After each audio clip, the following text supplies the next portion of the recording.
இந்த பொறாமை தீ என்பது வளர விடவே கூடாது. ஒரு மனிதனிடத்திலே பொறாமை தீ வளர்கிறதா, நம்மளும் நெருப்பு மூட்டிக்க கூடாது. அதை அணைத்து விடுவதற்கு அவருடைய மனசை அதாவது நிலைப்படுத்துவதற்கான வழிவகைகளை நம்ம செய்ய வேண்டும். அதற்கு மிக முக்கியமான வழி என்ன?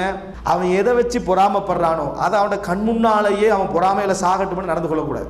இயன்ற அளவுக்கு அவனது பொறாமை உணர்வை தணிப்பதற்கான அதற்கான வழிவகைகளை நாம் செய்ய வேண்டும். ஏன் சில பொழுது அல்லது எங்களுக்கு ஆபத்தாக வந்து முடியும். கொலைகளில் முடிந்த, குடும்ப பிளவுகளில் முடிந்த, பிரச்சனைகள் முடிந்த எத்தனையோ பொறாமை என்ன செய்கிறது இருக்கிறது. அடிக்கடி நம்ம ஓத வேண்டிய குர்ஆன் வசனம் சூரா எது? குல் அஊது பிரப்பின் நாஸ் மலிக்கின் நாஸ் இலாஹின் நாஸ் மின் ஷர்ரில் வஸ்வாஸில் ஹன்னாஸ் அல்லதி யுவஸ்விஸு ஃபீ சுதூரின் நாஸ் மினல் ஜின்னத்தி வன் நாஸ். குல் அஊது பிரப்பில் ஃபலக் மின் ஷர்ரி மா ஹலக் வ மின் ஷர்ரி காஸிகின் இதா வகப் வ மின் ஷர்ரி நஃபாதாத்தி ஃபில் உக்கத் வ மின் ஷர்ரி ஹாசிதின் இதா ஹஸத். இந்த விஷயங்கள் 2 சூரத்தை நீங்க எடுத்துக்கொண்டீங்கன்னு சொன்னா, ஒன்றில் ஷைத்தானை பற்றிய முழுமையாக பாதுகாப்பு தேவைப்படுகிறது, இன்னொன்றில் ஒவ்வொரு குணங்களை பற்றியும் என்ன செய்கிறது?